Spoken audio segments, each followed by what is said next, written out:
santo anjo do Senhor, meu zeloso e guardador, se a ti me confio, a piedade divina sempre me rege, me guarde, me governe, me ilumine. Amém. Nós vos adoramos, Senhor Jesus Cristo, e vos bendizemos, porque pela vossa santa cruz remistes o mundo. Em nome do Pai, do Filho, do Espírito Santo. Amém. Amém, irmãos. Misericórdia, vocês não almoçaram, não? Amém. Amém. Boa tarde. Boa tarde. Deus abençoe a vida de cada um de vocês. É uma graça poder estar com vocês na tarde de hoje, para juntos nós sermos edificados pela palavra de Deus. Que o Senhor possa falar ao nosso coração e conduzir a nossa vida para o centro da sua vontade. Amém? Irmãos, normalmente eu prego depois do almoço. E é o horário que eu mais gosto de pregar, por sinal. Estranhamente, porque é um desafio, né? O povo está mais cansado, comeu, está com o estômago mais pesado, dá aquele sono que é natural.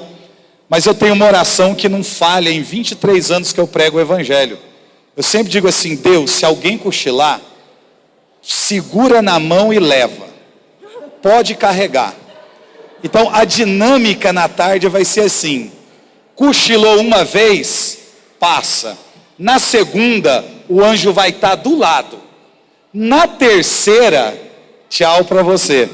Ok? Se você vê alguém dormindo do seu lado, se for seu amigo, se avisa. Se for inimigo, deixa dormir. Ok?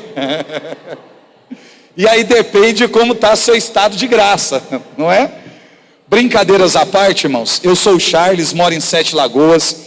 Há 8 anos moro aqui no estado de Minas Gerais. Vocês não vão perceber na pregação o sotaque de mineiro, porque eu não acostumo com o sotaque de vocês. Eu cresci no interior de São Paulo, então porta, porteira e portão vai aparecer bastante na pregação, esse R carregado. Mas eu sou pernambucano, de uma cidade chamada Tabira, que normalmente ninguém sabe onde é. E quando eu dou a cidade de referência, piora. É do lado de Afogados do Ingazeira. Já ouviu falar disso? Não, né? Eu nasci no sertão de Pernambuco. Fui para São Paulo muito cedo, fugindo da fome. Quando chegamos em São Paulo, a gente passou fome, mesma coisa em São Paulo. Não adiantou muita coisa não. A minha vida foi praticamente toda em São Paulo e agora há 8 anos em Sete Lagoas. Fui muito bem acolhido aqui nessas terras mineiras. Dizem que eu fiquei até mais simpático depois que eu vim para cá. Acho que é o convívio com o povo, a comida daqui que é muito boa. E daqui é só se Deus mandar, que eu não estou afim de sair daqui mais não. O povo mineiro é muito bom, Deus seja louvado. Sou casado com a Luciana, dia 29 de março vamos completar 15 anos de vida matrimonial. Foi 1 ano de amizade, 6 anos e 4 meses de namoro e 15 anos de casados, graças a Deus. Pai da Kathleen de 14 anos, vai fazer 14 anos, agora em março, e do Israel que fez 9 anos, dia 25 de dezembro. Faço parte de um grupo de oração chamado Coração Eucarístico, na Paróquia do Divino Espírito Santo, na minha diocese. Um grupo de oração que tem mais de 40 anos na nossa diocese, que acontece todas as segundas-feiras, e faço parte de uma comunidade católica chamada Missionários da Cruz. Trouxe 3 missionários ali, o Mateus, que é seminarista. Levanta a mão aí, Mateus. Isso, aquele menino de 54 quilos ali é seminarista. O Francisco, levanta a mão aí, Francisco. E o outro se chama Yuji, ele nasceu lá no Japão, em uma cidade chamada Saitama, mas não sabe falar japonês, é um japonês do Paraguai, viveu a vida inteira no Mato Grosso. Amém? Você que trouxe a sua Bíblia, eu vou ler um texto que está em Efésios capítulo 4, eu vou ler do versículo 17 em diante.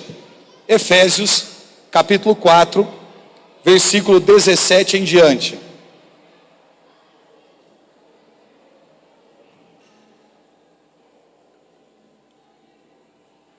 Efésios capítulo 4,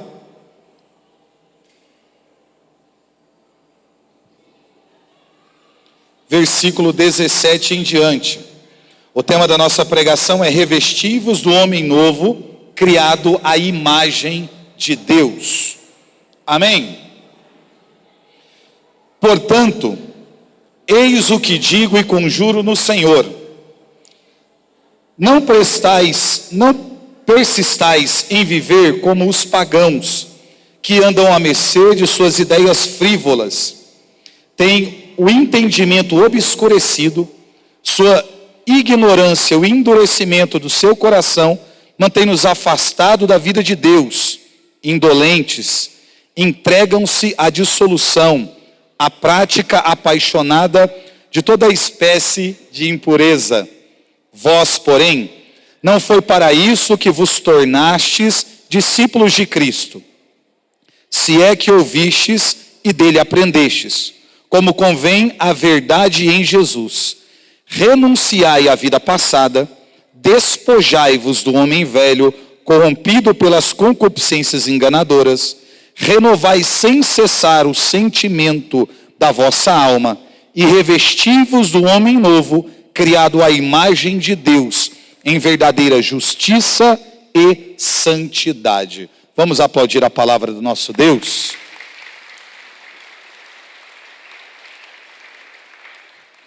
Irmãos, nós estamos aqui diante de parte de um extenso discurso do grande missionário e apóstolo Paulo que nós conhecemos.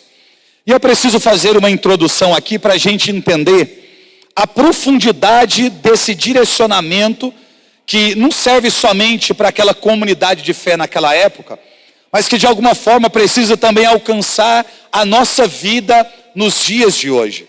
Eu sou apaixonado pela dinâmica de evangelização do apóstolo Paulo, e ao longo desse retiro de carnaval eu tenho explicado isso nos lugares aonde eu tenho passado. Porque assim, o apóstolo Paulo, ele não era aquele missionário que uma vez pregando em um determinado encontro, em uma determinada cidade, e ali encerrando a sua missão, ele saía daquele lugar com aquele sentimento de dever cumprido, voltava para a sua casa, para os seus afazeres, ou partia para uma outra missão, e logo se esqueceria daquilo que havia acontecido. Não, Paulo não era dessa maneira. Paulo tinha uma preocupação muito grande se aqueles que foram evangelizados, se eles iam perseverar naquela fé, se eles iam continuar declarando Jesus como Senhor e Salvador.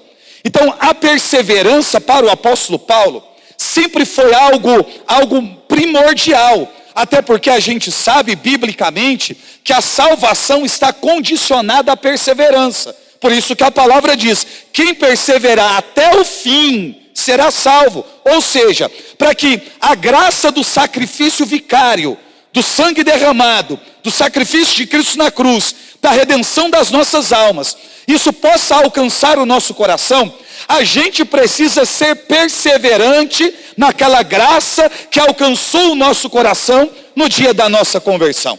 Então por isso Paulo não ficava satisfeito, como quem diz, eu fiz o meu papel, eu fiz a minha parte, agora já não é mais comigo, eu vou para uma outra missão, e os irmãos que ficaram naquela região, que se virem para poder manter a chama acesa no seu coração. Não, Paulo se sentia responsável por toda a alma que era evangelizada por ele. Então eu vou explicar de forma simples como era a maneira com que Paulo evangelizava. Vocês vão acostumar comigo que eu gosto de pregar explicando ponto por ponto, né? É mente de formador.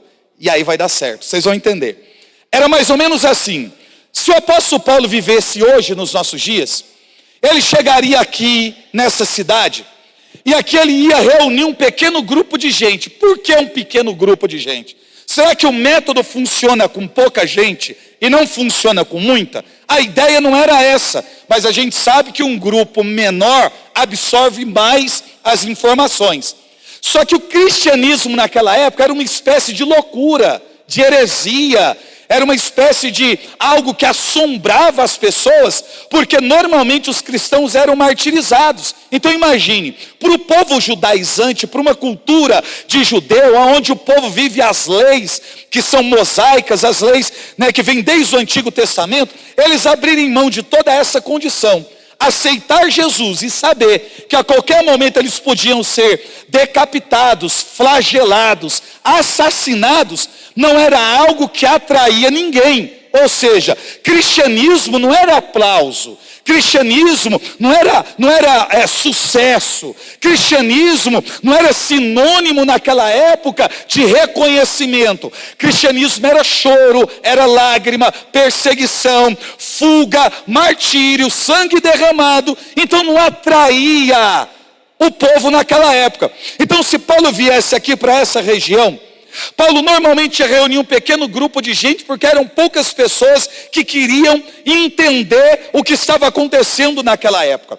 O conceito de igreja, nos primeiros 100 anos da igreja, eram de reuniões nas casas. Essa ideia de templo, a ideia de paróquia, de capelas, de catedrais que nós temos, de santuário, isso veio muito tempo depois. Igreja, nos primeiros 100 anos, era um pequeno grupo de pessoas que se reuniam nas casas para poder ouvir a palavra, para poder fazer as orações e a partilha do pão. Essa era a igreja nos primeiros 100 anos. Então era um pequeno grupo de pessoas que normalmente se reunia nas casas. Então se Paulo viesse a essa região, ele reuniria aqui um pequeno grupo de pessoas, porque seriam poucas pessoas que dariam importância, mas aquele pequeno grupo de pessoas seriam evangelizadas pelo apóstolo Paulo. Aí você me pergunta, mas quanto tempo durava a permanência de Paulo numa determinada região? A gente não sabe. Sabe por quê?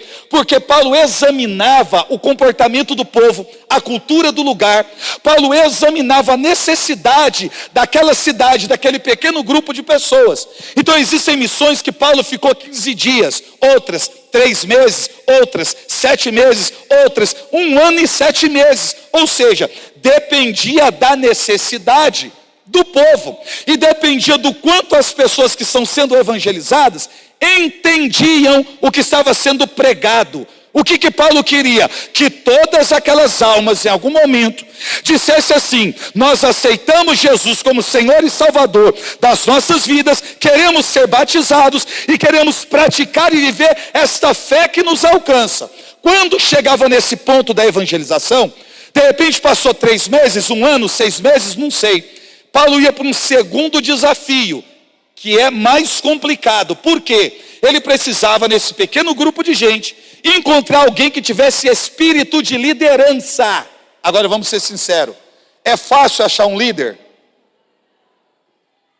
Gente, é fácil achar um líder? Não.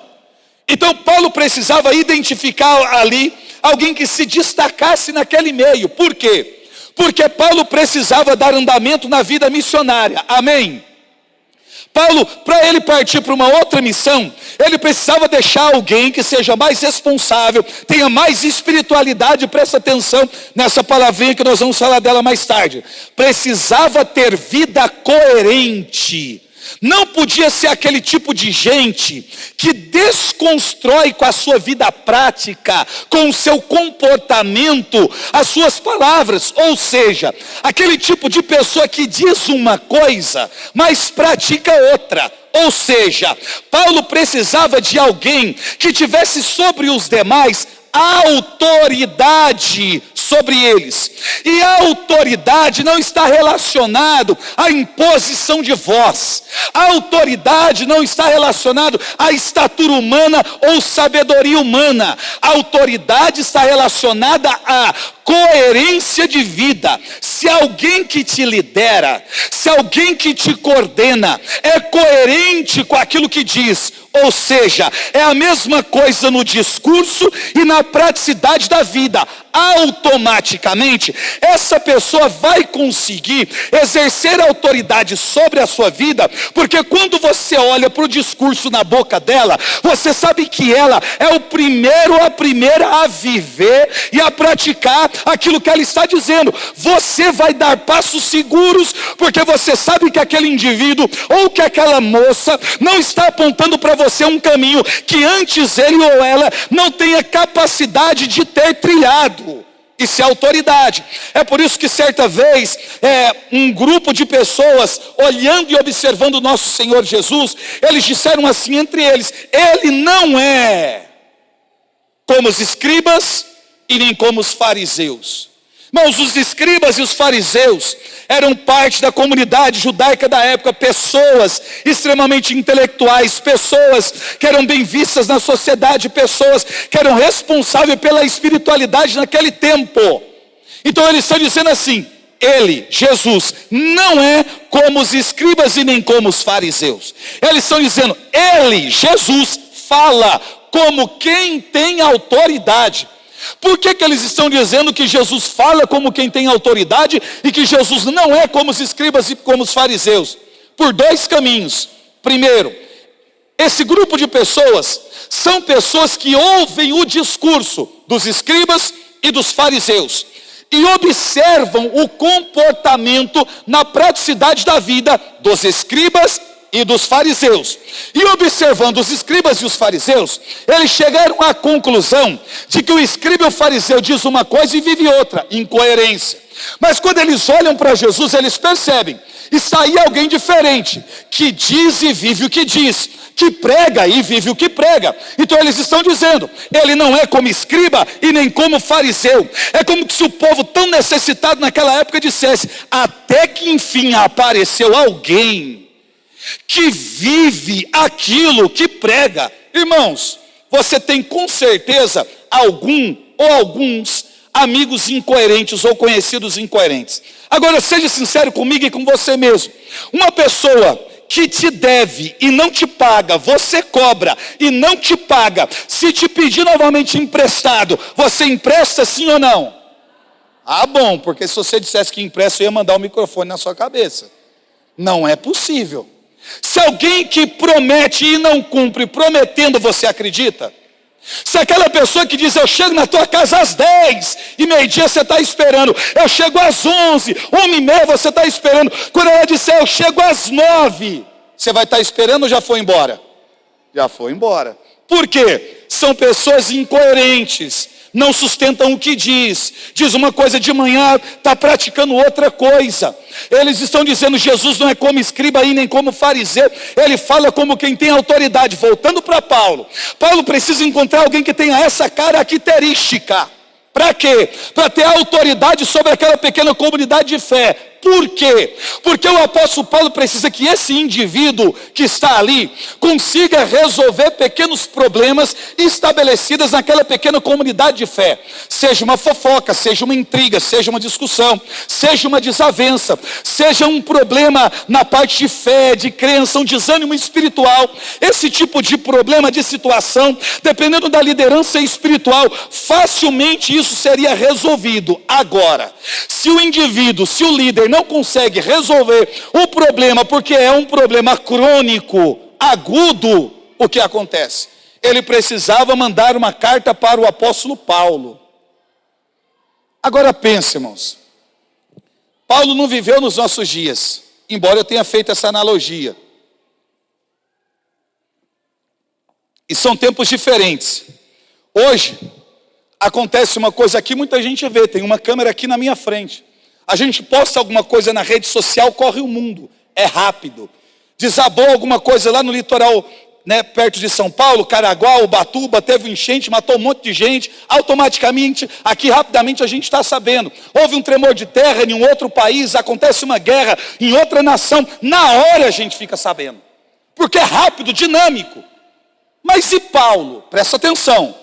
Se o líder tem um problema que ele diz, eu não dou conta de resolver, está potencializando, está piorando, ele entende, se não sou eu que resolvo, eu preciso comunicar o apóstolo Paulo, teor da carta. Ele precisa agora pontuar, colocar item por item, tópico por tópico, ponto por ponto, dos problemas da comunidade. Aqui está com fofoca, aqui tem inveja, aqui tem intriga, aqui o povo tenta me derrubar, me puxar o tapete, ou seja, essas coisas que não acontecem na renovação carismática, graças a Deus. Não é, irmãos? Graças a Deus. Aí pontuava ali a carta, mandava a carta. Só que a carta ou ia parte do trajeto a cavalo, dependendo de onde. A carta ia a cavalo com alguém montado no cavalo. A carta ia no navio, dependendo da região que Paulo estivesse. Agora presta atenção. Tem carta que demorou 3 meses para chegar. Teve carta que demorou 7 meses para chegar. Teve carta que demorou 1 ano e 7 meses para chegar. Agora, um problema de fofoca em uma comunidade, um problema de intriga em uma comunidade, a liderança escreve 1 ano e 7 meses. Aí o apóstolo Paulo pega aqui, 1 ano e 7 meses depois, e escreve uma carta para corrigir a postura dos irmãos daquela comunidade. Quando ele manda a carta é mais 1 ano e 7 meses. Meu irmão, você já imaginou uma fofoca? Mais de 3 anos no meio do grupo de oração, né? O que eu estou dizendo para você é que teve carta que Paulo mandou, que quando a carta chegou a comunidade já tinha acabado. Porque ele não vivia na mesma época que a gente vive, não era rápido, não era dinâmico, não era assim. E quando a carta chegava, às vezes o conteúdo da carta já não era suficiente para o problema, porque o problema tinha potencializado. E a gente tem um outro agravante. Essa carta que nós vemos sobre ela é uma daquelas chamadas epístolas do cativeiro. Foi uma prisão que Paulo sofreu em Roma por volta do ano 62. Então Paulo está preso. Gente, que loucura! É um homem fisicamente preso, escrevendo uma carta para pessoas que são fisicamente livres. Só que Paulo está fisicamente preso, mas espiritualmente livre. E o povo que está fisicamente preso, livre, está espiritualmente acorrentado. O que isso significa? Nós não sabemos usar a liberdade que Deus nos dá. Então qual é a preocupação do apóstolo Paulo? A preocupação do apóstolo Paulo é que aqueles irmãos que foram evangelizados, que aceitaram Jesus como Senhor e Salvador das suas vidas, que esses homens, por conta do cansaço, do desânimo, do pecado, das vaidades desse mundo, eles não voltem às mesmas práticas de pecado do passado. Paulo está dizendo, é necessário manter a fé acesa no nosso coração, porque se nós descuidarmos da nossa espiritualidade, se nós descuidarmos da nossa prática de oração, se nós descuidarmos da leitura da palavra, se nós descuidarmos das coisas de Deus, certamente nós vamos voltar para a mesma vida de pecado. Paulo está dizendo, não foi para isso que nós nos tornamos discípulos de Cristo, para vivermos uma vida incoerente, para vivermos uma vida de pecado, para vivermos uma vida de promiscuidade. Não, nós nos tornamos discípulos de Jesus Cristo para nós termos a nossa vida santificada. A nossa vida, ela precisa ser alcançada e transformada pelo sangue do Cordeiro. É por isso que diz a palavra, é para que sejamos livres que Cristo nos libertou. E nós não podemos voltar para as práticas do passado, que era de pecado, sujeira e promiscuidade. Essa é a preocupação de Paulo. Essa é a preocupação de Paulo. Ele não quer que você volte para o mundo, para a vida velha, para a prática velha, para os pecados de outrora. Irmãos, imagine, e a gente sabe que muitas vezes o fato de você voltar a uma vida de pecado, você volta pior do que antes. Muito pior. Aí eu faço uma reflexão por mim. Eu comecei a usar droga muito cedo, comecei a beber muito cedo. Com 13 anos tinha cometido 3 homicídios. Antes dos 14 estava na FEBEM em São Paulo. Agredi a minha mãe, atirei no meu pai, enterrava cadáver no fundo de casa. Aí, lá no ano 2000, Jesus Cristo alcançou a minha vida, eu tive uma experiência com Deus, e a partir daquele dia a minha vida nunca mais foi a mesma. Se nesse percurso, se nessa caminhada eu descuidar, eu vacilar, eu deixar de buscar Deus, de confessar os meus pecados, de me arrepender dos meus erros, eu posso voltar a uma vida e ser alguém pior do que eu fui antes. E eu estou para dizer para você que eu não conheci ninguém que tenha uma vida pior do que a minha. Então, se eu sair da presença de Deus, eu viro um bicho, eu viro um monstro. Então, Paulo não está pensando assim, eu vou lá e prego e saio e vou embora. E aí cada um que faça o que quiser da sua vida, não. Paulo está preocupado com o quê? Que você ganhe o céu. Ele quer que a gente coloque na cabeça a coroa da justiça. Ele quer que a gente vá morar na eternidade um dia. Ele não prega por vaidade, ele prega por amor, ele prega por vocação, ele prega para introduzir essas almas no reino de Deus, nos céus e na glória. É um missionário preocupado que a tua vida aqui nessa terra seja em construir a tua morada no céu. Paulo se preocupa com a nossa salvação. Então ele está alertando a comunidade. Não é para voltar para uma vida de pecado. Porque nós nos tornamos pessoas novas. Nós somos uma nova criatura. E como nós vivemos como pessoas novas? Irmãos, sabe o que? Uma reflexão que eu tenho feito, eu tenho pregado isso com muita insistência. Tem sido estranho, muito estranho, a forma com que, ou o discurso que nós temos, quando nós dizemos assim, ó, eu tive uma experiência com Deus, eu sou uma pessoa convertida, estou vivendo um processo de conversão, e por aí vai. Uma coisa é discurso. Discurso, você está me vendo aqui, você não sabe se eu sou de Deus ou não. Porque as informações que eu te dei aqui, está aqui, ó. Isso aqui é Bíblia, isso aqui você estuda, dependendo da sua memória, você grava muita coisa, você aprende muita coisa. Isso aqui é discurso, isso aqui é oratória. Através do discurso da oratória se engana muita gente. Quem pode dizer para você se eu sou de Deus ou não é a minha esposa e a minha filha. E o meu filho já tem condições de dizer com 8, 9 anos.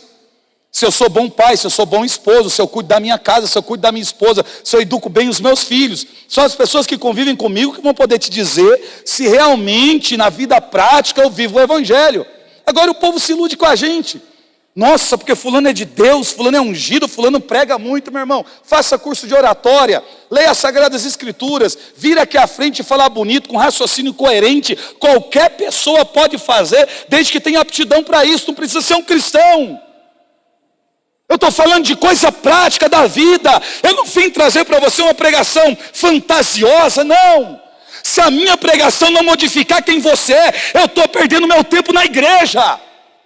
Eu vim aqui pregar o evangelho para você, a palavra de Deus, porque eu gosto de pregar o que está na palavra, para nortear a sua vida, pautar a sua vida, segundo os desígnios de Deus, segundo a fé da igreja, e aquilo que nós precisamos, para poder fazer a vontade de Deus. Porque senão não funciona. Aí a gente vai viver aquilo que foi que eu comecei agora no raciocínio na segunda parte.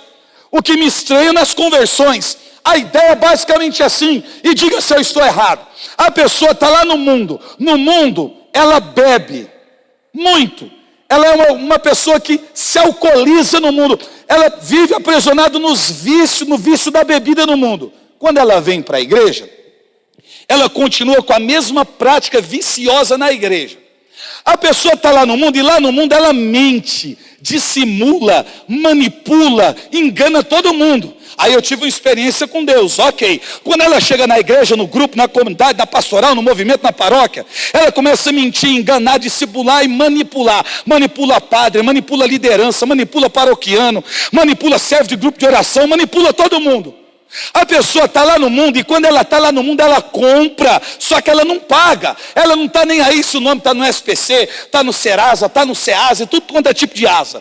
Aí quando ela vem para a igreja, depois que a experiência com Deus, ela continua comprando na igreja e não pagando, dando calote nos irmãos, em dívida com todo mundo. Lá no mundo, o jovem estava lá, namorava uma, namorava duas, namorava três. Tive uma experiência com Deus, aleluia. Eu vim para a igreja, o grupo de oração, tem 10 meninas, e das 10, 5 eu já namorei. Gente, isso é conversão?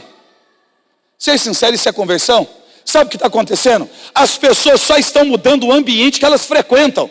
A pessoa sai do mundo, mas o mundo não sai dela, e ela vem para a igreja com o mundo dentro dela, e quem está na igreja com o mundo dentro dela é um perigo, e a gente tem medo de confrontar pessoas que vêm para a igreja e carregam o mundo dentro dela. Ou nós pregamos a verdade para essas pessoas, para elas se aprumarem, ou ela vai dividir a casa toda. Não tem conversa. Charles, você é duro demais, você não viu nada. Não tem conversa, não tem meio termo, não tem meia palavra. Ou você muitas vezes é duro e sacrifica uma ovelha, Ou você perde o seu rebanho inteiro em detrimento de uma falsa misericórdia, de um pseudo amor que está relacionado somente a afeto e a sentimento. Não é isso. Paulo era sucinto, objetivo, direto. Se nós mudamos de vida, precisamos viver vida coerente como aqueles que se tornaram discípulos de Cristo. E qual é a postura, o pensamento, o olhar, a vestimenta, as atitudes de um discípulo de Cristo? Pois bem, simples assim. Está vendo porque eu gosto de pegar depois do almoço? O povo fica assustado comigo, todo mundo olhando com o olho grandão assim, meu Deus. Será se ele está bravo? Tô não, moço, hoje eu estou bem calmo. Vim tomando chá de gengibre com limão no carro. Vim com o Francisco, aquele menino peidando no carro o tempo todo, aquela miséria, está com o estômago podre. Meu Deus.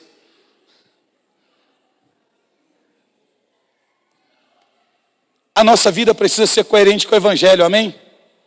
Só que tem uma outra coisa. Gente, nós somos seres humanos. A gente tem falha, a gente tem pecado, a gente tem fraqueza. A gente tem as nossas crises, a gente tem os nossos altos e baixos. Então eu não estou falando da pessoa que desanima, da pessoa que cansa, da pessoa que perde a esperança, da pessoa que, por conta de uma paixão, ela cai, ela peca, ela é. Para isso existe o sacramento da reconciliação. Gente, nós não somos crentes, nós somos católicos. Errou, caiu, pecou, falhou, transgrediu. Aqui a forma é sacramento da reconciliação. Os nossos irmãos têm um método deles. Eu estou falando do nosso. Vai lá no padre, chora, rasga a alma, faz um bom exame de consciência, confessa os seus pecados, se arrepende dele, cumpre a penitência, repara o que tem que ser reparado e recomeça a tua vida. Não fique pelo meio do caminho. Porque Deus não quer que nenhuma alma sequer se perca. Ele quer todos nós. Olha que bênção. Deus insistir em pessoas como nós. Eu não sei você, mas eu sou cheio de miséria. Eu sou cheio de limitações. Eu sou cheio de fraquezas. Eu também tenho as minhas crises. Charles, em 23 anos de ministério, você já pensou em abandonar a igreja? Meu irmão, se eu já pensei, eu já tentei, eu já manipulei, eu já tentei. Mano, hoje eu sou um ser humano aqui, ó. Ser humano, com um monte de batata na barriga que eu comi no almoço ali, que por sinal estava muito boa. Quem fez a batata está de parabéns, um tempero diferente que eu não tinha comido. Sou um ser humano. Tem hora que a gente está vivendo as coisas assim, rapaz. Será que eu fiz a escolha certa? Ou isso não passou pela sua cabeça ainda? Será que está valendo a pena? Você vai, você se cansa, você desgasta, você investe, você prega, você canta, você toca, você coordena, você faz, você vai, você limpa, você corre, você carrega. E no final, o que é que você tem? Perseguição, crítica. Aí tem hora que a gente olha e fala, rapaz, eu acho que é melhor eu ficar na minha casa, cuidando da minha família, dos meus filhos, vivendo a minha vida, e na missa só no domingo mesmo. Eu vou parar de perder o meu tempo com gente que não quer nada. Dá aquela revolta na gente. Não dá? Dá uma revolta de abandonar tudo, de chutar o balde, de dizer que cansei, cheguei no meu limite, já não dá mais para mim, chega! Já deu! Só que aí a gente faz igual Jeremias. Está lá no fundo do poço, desanimado, perseguido, em uma cisterna, precisando para morrer, com a fé abalada no coração. Aí ele olha para cima, depois de não ter recebido socorro, e diz, Deus, eu tentei parar, eu tentei desistir, mas é estranho. Quanto mais eu tento parar, mais o fogo começa a arder no meu coração. É Deus dizendo para você, o desânimo é seu, o reavivar a tua alma vem comigo. Você pode querer parar o quanto você quiser, e eu vou insistir e derramar o meu Espírito na sua vida o quanto eu quiser. Eu estou dizendo para você que independente da sua fraqueza, do seu limite, das suas faltas e das suas falhas, Deus vai continuar insistindo com você, porque Ele não quer que a sua alma se perca.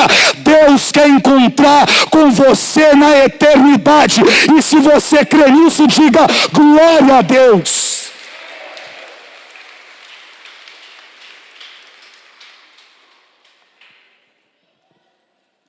precisamos ser homens novos, atitudes novas, vida nova, comportamento novo, raciocínio novo. Tudo tem que ser transformado em nós até a nossa santificação. A disposição de Deus sempre vai existir para conosco. Agora o pensamento é o quanto nós verdadeiramente acreditamos nisso. Precisamos dar passo. Eu vou encerrar aqui a pregação para a gente rezar. Profeta Elias. Eu amo a vida de Elias. Gente, se tem um profeta na Bíblia que eu gosto é de Elias. E o que eu gosto em Elias não é que ele é o profeta do fogo, não. Porque isso aí todos foram. Acha que é porque ele foi levado numa carruagem de fogo? Não. O que eu gosto em Elias chama-se humanidade. Olha que loucura. Na época de Elias tinha um rei chamado Acabe. Qual o nome do rei? Qual o nome do rei? Acabe. Elias era o representante de Deus na terra e Acabe era responsável pelas leis na época. Só que tem o povo. E o povo não sabia se obedecia Acabe ou se obedecia Elias. Aí Acabe dizia assim para o povo: não obedeçam Elias, porque Elias é o perturbador de Israel. E Elias dizia assim para o povo: não deem ouvidos para Acabe, porque quem está perturbando Israel não sou eu, quem perturba Israel é Acabe. Parece briga de criança, de irmãos dentro de casa. Aí Elias, cansado disso, falou assim: vamos resolver esse negócio? É o seguinte, aqui tem uma montanha, o Carmelo. Eu vou subir o Carmelo e você chama os seus profetas para subir o Carmelo. E a gente convoca todo o povo sobe o Carmelo. Então no Carmelo ia estar toda a nação, os profetas de Acabe, os profetas eram da esposa dele, chamada Jezabel, e eu vou para o desafio sozinho. Olha a esperteza. Acabe falou com Jezabel, Jezabel mandava em Acabe, porque ele era um zero à esquerda, no sentido de autoridade. Ela levou os profetas dela, fez uma coligação com os profetas de Aserá. Então subiu no Carmelo aquele dia 850 profetas. Quantos profetas eu disse? 850. 850 profetas aqui, Acabe aqui. E Elias subiu sozinho. Tinha um sacrifício, tinha a terra, tinha a pedra, tinha a madeira e tinha o animal para o sacrifício. O desafio é: vocês vão fazer a oração de vocês, eu vou fazer a minha oração. O Deus que responder primeiro, qual é a resposta? Tem que baixar fogo do céu e tem que queimar o sacrifício.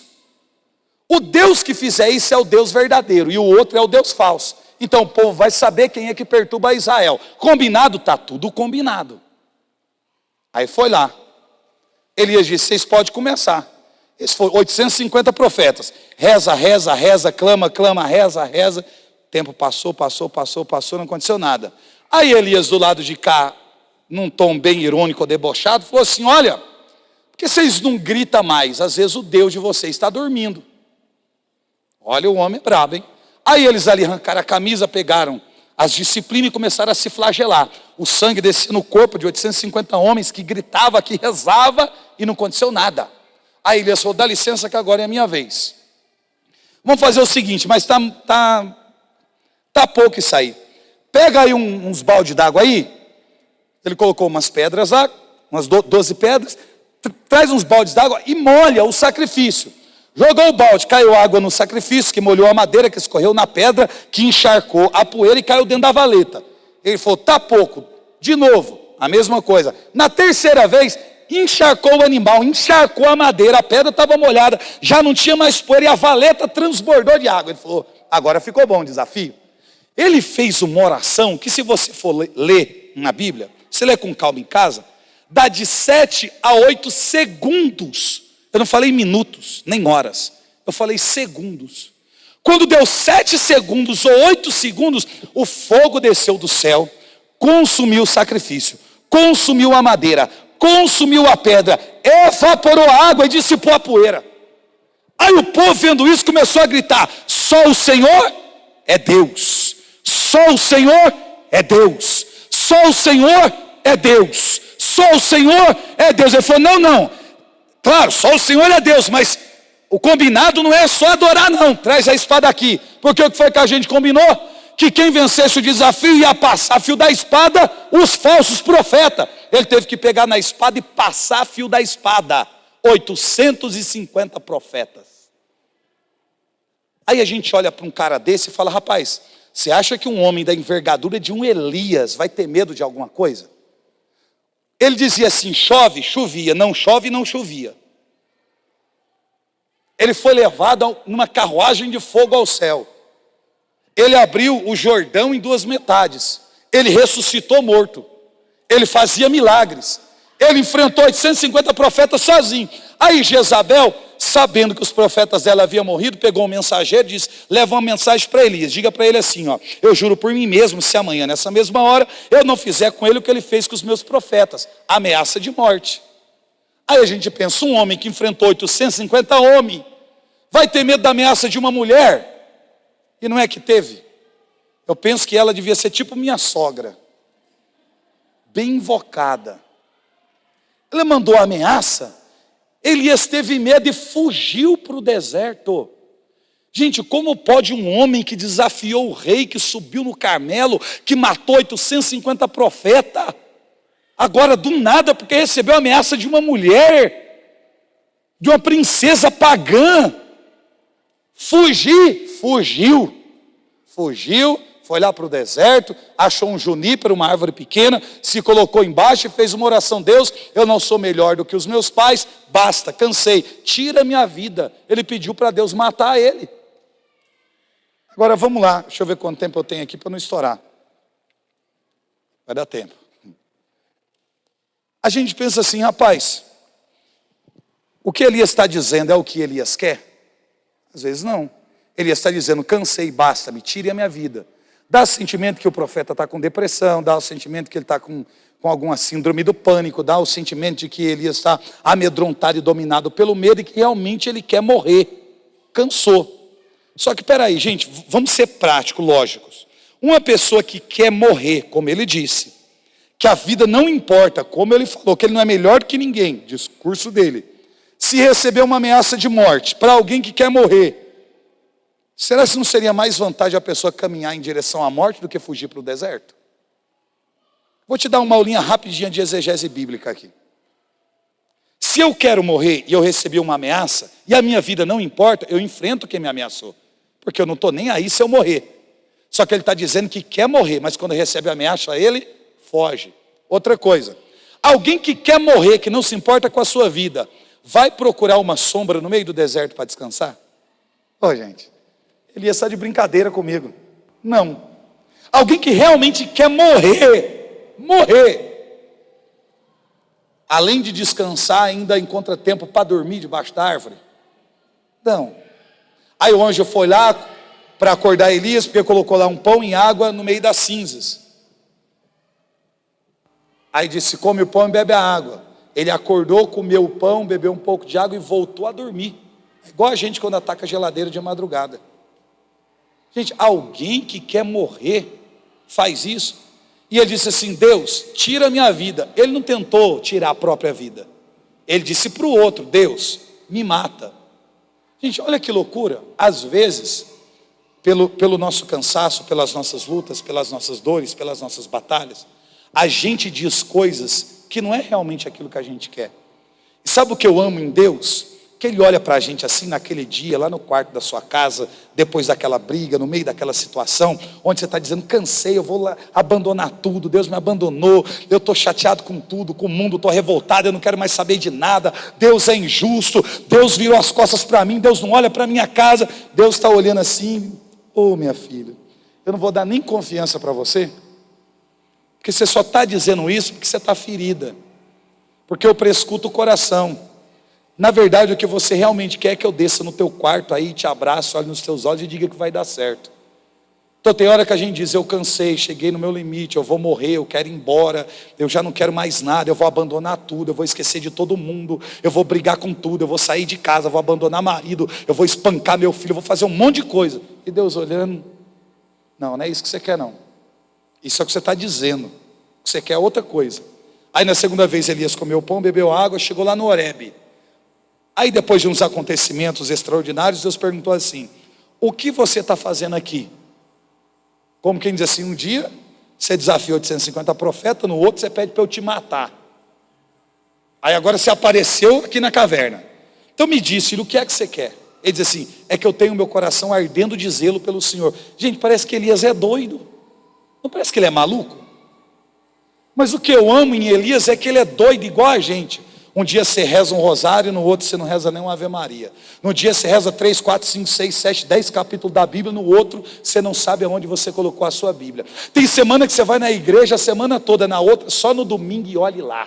Tem semana que você vai em 3, 4 grupos de oração, e na outra até no seu você falta. É assim ou não é? A nossa vida é cheia de altos e baixos, altos e baixos. A questão não é os altos e baixos. Aquilo que Paulo está dizendo é o quê? Nós precisamos, independente das circunstâncias da nossa vida e das nossas fraquezas, prosseguir decididamente, cansado, fraco, abatido ou com lágrimas nos olhos. Deus manda te dizer: vai até o final, até o fim. Pronto. Eu tenho uma frase que eu gosto, não sei se outros já disseram, mas eu digo assim: gente, contem com a minha queda, só não contem com a minha desistência. Cair, errar, pecar, falhar, eu sei que eu vou, só que ficar pelo meio do caminho eu não quero não. Eu vou chegar, nem que seja arrastado por você, mas eu vou chegar arrastado.